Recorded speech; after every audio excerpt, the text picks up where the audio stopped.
Build something that will outlive your attention. A lot of times we think about, I want to build something great. I want to build something great. And that's amazing. But how does it start? It starts by building brick by brick little things that will outlast your attention span. Um, and that's one thing that I love about my new formed understanding of what legacy is. So remember, you don't get to choose whether or not you'll leave a legacy, but you do get to choose how you live. And please make sure that you're living your life with intention and with purpose. But it's only one when it feels like all is falling. How do I reach out when I feel I'm all alone? When I feel all alone. How do I move on when you're the one I put my trust in? All you require me is only just believe, just believe. I'm covered by your grace again, all washed up and cleansed from sin. No longer will the devil win. You've gave me victory. Welcome to the Art of Rebounding, where setbacks become setups and your bounce back is your breakthrough. I'm your guest host, Shyneefa Williams, author, motivator, and co-founder of the Lefty Williams Dare to Dream Foundation. Each week, we'll dive into stories and strategies built on positioning, persistence, and purpose to help you rise, rebuild, and to reclaim your next chapter. This isn't just a podcast, it is your permission to rise again, but this time with purpose. Today, we're talking about legacy, what legacy means, and how to create one. So legacy isn't about what you leave behind, as I've always thought it would be. It's about what you build while you're alive today that will continue to shape the lives of people after you're gone. So what does that look like? I like to think of legacy in three different categories: values, people, and the work that we do. Values. What do you teach by the life that you live? One of the things that I heard once was, may the life I live speak for me, right? And What's going on? I hope everyone's enjoying the podcast. Listen, I have a brand new hot honey that's getting ready to come out. That's right. You heard it right. Hot honey. Harold Lefty Williams hot honey. Listen, when flavor meets fire, legends are made. and this is what we put together. I've teamed up with Creative Fire Kiln and Kitchen, and we came up with the Honey Bee Hotness. This is amazing. Shout out to Creative Fire Kiln and Kitchen. Thank you for the opportunity to have this collab and have my own Honey Bee Hotness. For more information on this, go to honeybeehotness.com. honeybeehotness.com. Like, share, comment on this episode. Hope you're enjoying it. Now back to the show. so for me, what I value will manifest in the way that I live day to day. It'll manifest in the way that I talk to people. It'll manifest in the way that I reach people and how I affect the lives of people. You know, Maya Angelou said, people will never remember what you did or, the works that you've done, but they'll always remember how you made them feel. And how you make people feel is rooted in the values that you have. So legacy is also about people, right? So who do you invest in? And I'm not always talking about money. Investing in people looks different for the person you're investing in. For one person, that might be investing in them with your time. For another, it might be a financial investment, which helps to get them to, their next miracle. And then for all of them, whether it's money, time, resources, what you invest in them is wisdom. And that will carry them far beyond the words that you speak because it changes their lives. And then third, I like to think of legacy as the work that we do. What have we created or what have we improved that will outlive me? One of the things I like to tell my kids is, work for your last name, right?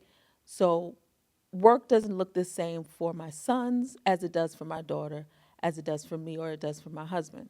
But I want to make sure that the work that I do, as I said, will speak for me. So I want to tell you about a time where the meaning of legacy became extremely, extremely real for me. I didn't know it at the time, but I've learned over years that this pivotal point for me changed my whole identity and it changed the way I thought about building a legacy. So I'm going to go back to my last semester at college. It was one of those times where I was on the brink of accomplishing all that I thought that I wanted to accomplish. I was just a semester away from graduation, but I decided to leave. And I often ask myself, why give up now? Why walk away from all that I had accomplished? I was president of the chapter of my sorority that I was in. I was involved in all different kinds of activities on campus as well as off campus. And to the naked eye, I had made it, right? I had accomplished a lot. But I had to leave. And the reasons that I left were less about others and more about me, right? I was conflicted in my identity. Was I finishing school just for the simple fact that I thought that I should? Was I finishing school because other people thought that I should? Was my finishing school a part of who I was or a part of who I thought I should be? Then there was the fear of disappointing others. I felt that if I did not finish school, that my parents would be disappointed, my sorority sisters would be disappointed, my husband would be disappointed. It was just a lot going on. And I felt like pivoting at this role, pivoting at this time would be detrimental. But ultimately, I chose to leave. And what that meant for me was that I was choosing alignment over autopilot. I was choosing to align myself with who I wanted to become as opposed to going into autopilot and finishing based off of what other people thought I should do. I hope everyone's enjoying the show. But listen, I need for you to like, comment, and most importantly, subscribe to this channel. Please do it for your boy, Harold Lefty Williams. Now back to the show. So for me, dropping out of school was my fall, right? And for a long time, I felt like that was the end of it. But what I learned was that my rebound wasn't just in getting back up, it was in the realization that freedom without discipline ultimately turns into to chaos. What does that mean? So if you think about a learning structure, right? If you're in college or if you're in school or any higher learning, most of your classes will come with a syllabus, right?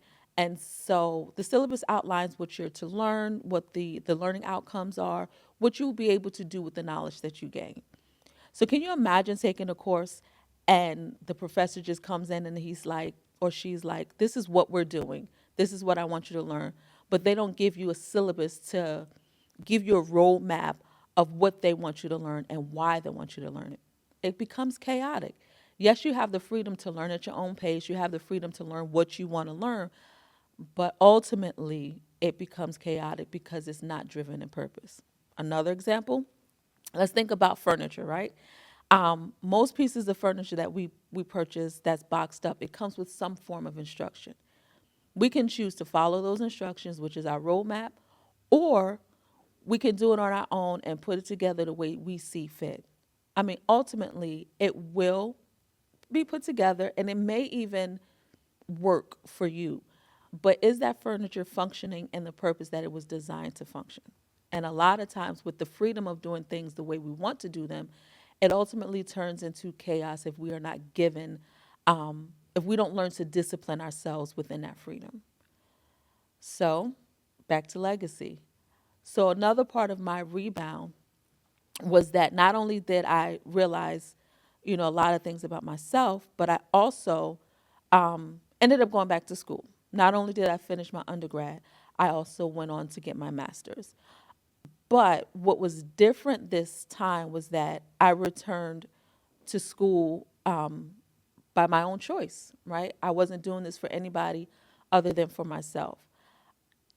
I chose to go back to school not because it was a part of my identity, but because I knew that it would become a tool that I could use to help build my legacy. And so one of the things that I really appreciated about going back was it was my choice. It was no longer my identity, but the audience was different too. I was now married, I had children, and so my motivation was different.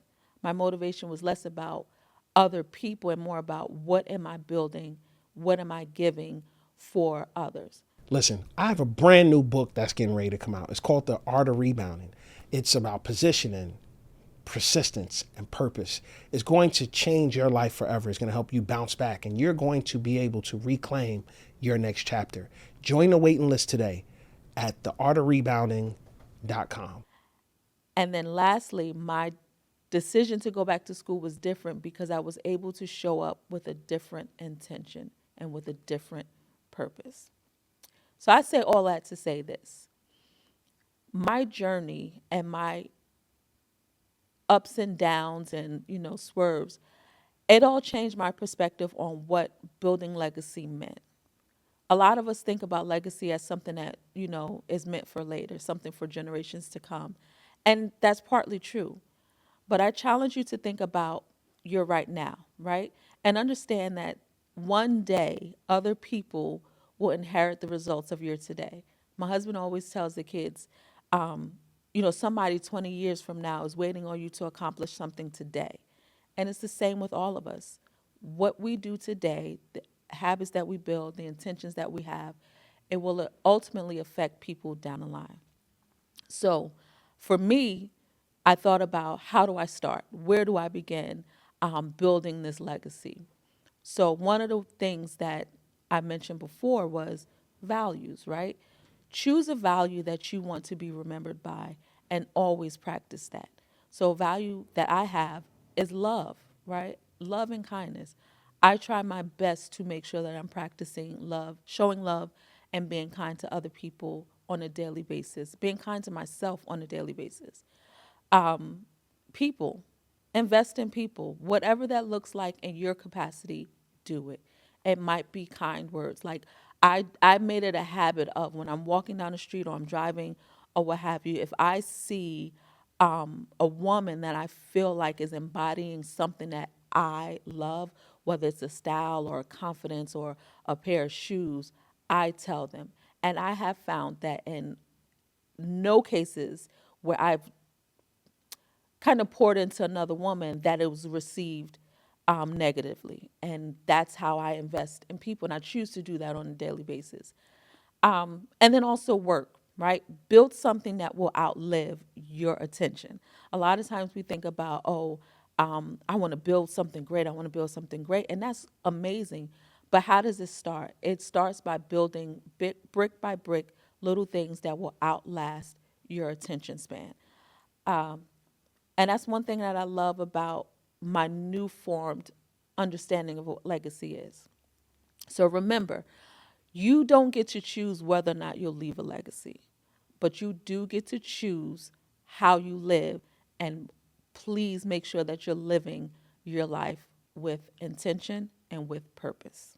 That's it for today's episode of The Art of Rebounding. Remember, the fall isn't what defines you. It's how you rise that writes your legacy. Whether you're rebounding from a loss, recentering your purpose, or just learning to bounce back. Until the next time, keep showing up, keep positioning yourself, keep pushing with purpose, because your rebound is not just coming, it is already in motion. Follow me on social media at Shyneefa, that's at SHYNEEFA. And then go check out my husband's page. Shout out to my husband, Lefty Williams 42, as well as the show, The Art of Rebounding. I'm always down to hear about your stories, and we're always looking for ways to embrace people in their comebacks and their stories of rebounding. So until the next time, always remember, dare to dream.